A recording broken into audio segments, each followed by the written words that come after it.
मैं सिर्फ दो तीन मुख्य बातें जो मुझे लगता है कि फिर से बोलने की आवश्यकता वो बता देती हूँ। पहला तो इस बैठक का उद्देश्य, ये बैठक सामान्य रूप से नहीं किया जाता था, परंतु हमने ये बैठक करने का निर्णय लिया इस और इतना अर्ली, जैसे अभी एक बता रहे थे कि हम लोग अभी डिसाइड नहीं किए, फिर भी ये बैठक हो रही है। अर्ली बैठक करने का सिर्फ और सिर्फ एक उद्देश्य है कि कहीं पर भी कोई भी जुलूस निकल रहा है, 100 लोगों का निकल रहा हो, 500 लोगों का निकल रहा है, लाइसेंस अनिवार्य रूप से नहीं। आप जो है इसी हफ्ते 2-3 दिनों में अपने थाना प्रभारी को लाइसेंस के लिए अप्लाई कर दीजिए। लाइसेंस का फॉर्मेट है, आप थाना जाइएगा, लाइसेंस का फॉर्मेट आपको दिया जाएगा, उसमें सारी जानकारी भर के आप अप्लाई कर दीजिए। क्योंकि जैसे ही आप लाइसेंस ले लीजिएगा, प्रशासन आपके सहयोग के लिए खड़ा हो जाएगा। प्रशासन पूरे रूट का वेरीफाई कराएगा, प्रशासन पूरा फोर्स मजिस्ट्रेट वहाँ डिप्यूट करेगा।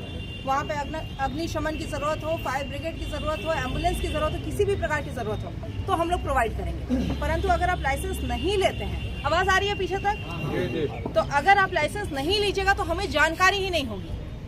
तो आप सभी लोग जो यहाँ उपस्थित हैं, आप सभी शांति विक्रमगंज अनुमंडल के शांति समिति के सदस्य हैं।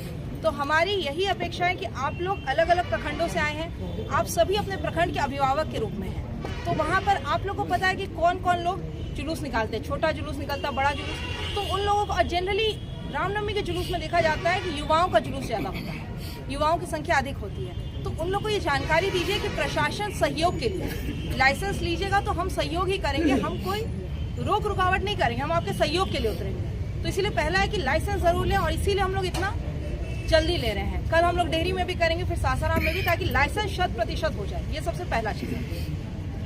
माइक काम चालू है, हेलो, अब आवाज आ रही है। दूसरा जो है, जब आप लोग लाइसेंस लीजिएगा तो उसमें जो बार बार बोलेगा वॉलंटियर्स इसीलिए हम लोग बोल रहे हैं कि देखिए प्रशासन वहाँ खड़ी रहेगी, मेरे सिपाही, मेरे मजिस्ट्रेट खड़े रहेंगे, परंतु जुलूस के समय प्रशासन, मेरा ये मानना है कि प्रशासन के प्रेजेंस में होना चाहिए, प्रशासन को इंटरफेयर नहीं करने की जरूरत पड़नी चाहिए। पर अगर कुछ हो गया तो हम आपके वॉलंटियर्स को सूचना देंगे। आपके वॉलंटियर्स अगर लोगों तक बात करेंगे तो वो बहुत पॉजिटिव मैसेज जाता है कि जो हमारे लोग हैं वो हमें ये बोल रहे हैं इधर से मत जाओ, तो रोक रहे हैं, तो हमारे लोग रोक रहे हैं तो मुड़ जाएंगे। अगर कोई सिपाही रोकेगा तो लोग उत्तेजित भी हो जाते हैं। तो इसीलिए वॉलंटियर सफिशिएंट नंबर में रखिए, और कोई बैग जरूर रखिए। आई कार्ड भी दिया जाएगा। इससे इनफैक्ट वॉलंटियर बनने से एक और अच्छी बात है कि आपको प्रशासन की तरफ से आई कार्ड हो रहा है, तो कल को कभी भी कोई मतलब काम रहे, कुछ रहे, तो प्रशासन से आपका संपर्क भी अच्छा हो जाएगा।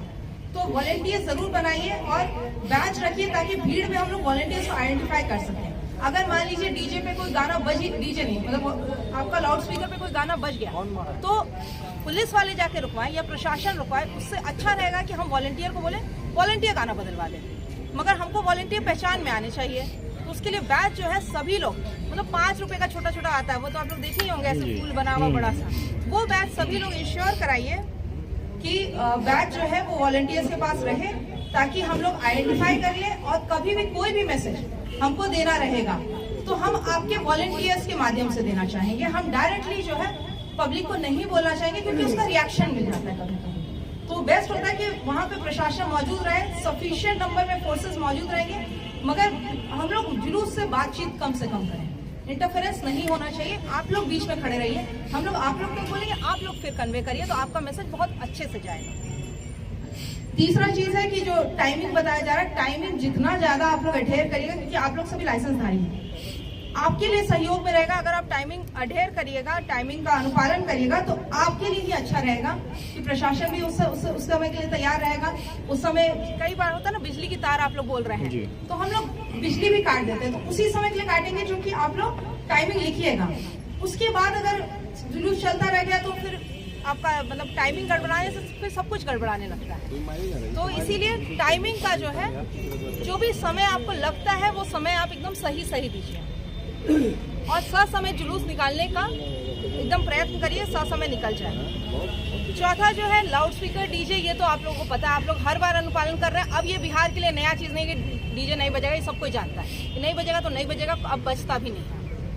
शस्त्र भी आप सभी जानते हैं कि अब कोई नहीं निकालता है, मतलब ना ही मुहर्रम में हमने देखा है, ना ही रामनवमी में, सभी जिला में, मतलब मैंने कई जिले देख लिया। अब मतलब 4-5 साल पहले तक होता था, किसी भी जिले में एक बार कोई सांप्रदायिक हिंसा हो जाता, उसके बाद तो पूर्णतः बंद हो जाता है। तो ये जिला जो है 2 साल पहले एक सांप्रदायिक हिंसा झेला है, तो मुझे लगता है कि उसके बाद तो 100% बंद हो गया होगा और ये इसका अनुपालन आप लोग करिएगा।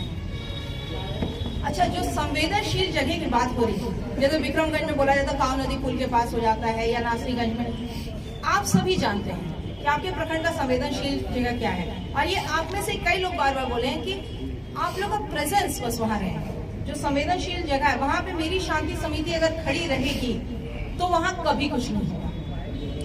तो मेरा यही अनुरोध है कि जिस भी दिन जुलूस निकले या ईद के समय में, जो आपको लगता है कि यहाँ पर ईदगाह है या मस्जिद है, यहाँ पे भीड़ होती है, यहाँ मेला लगता है और संवेदनशील है, तो मेरी शांति समिति के सदस्य वहाँ खड़े रहें। अगर हमारे शांति समिति के सदस्य वहाँ रहेंगे तो कुछ भी नहीं होगा, क्योंकि सही लोगों का प्रेजेंस होने से बहुत फायदा होता है। और जो सद्भावना समिति बनी है हर पंचायत में, वो सब भी मतलब जो भी संवेदनशील जगह आपको दिखती है वहाँ बस आप लोग का प्रेजेंस रहेगा तो कुछ भी नहीं होगा, कोई दिक्कत नहीं होगा। ये हमारे काम, तो ये आप लोग इंश्योर करिए कि अपना प्रेजेंस रखिए और कहीं भी कोई भी आपको दिखता है कि सीरियस कुछ है तो हम लोग तक सूचना दीजिए। ये बैठक मेरी अध्यक्षता में इसलिए हो रही है ताकि आप लोग कॉन्फिडेंट रहिए कि आप लोग कोई सूचना देना हम तक इमीडिएटली दे दीजिए, हमको दीजिए, एसपी साहब को दीजिए, एडीएम साहब, डीडीसी साहब, एसडीओ साहब, एसडीपीओ साहब, किसी को भी जो इधर बैठे हैं, हम में से किसी एक को कम से कम सूचना दे दीजिए अगर कुछ भी होता है, ताकि हम इमीडिएटली रश करके वहाँ पहुँच पाए। अगर हम और आप पहुँच गए तो कोई घटना नहीं घटेगी। घटना तभी होती है जब हमें और आपको जो सही लोग हैं उनको पहुँचने में डिले होता है, तभी घटना घटती है।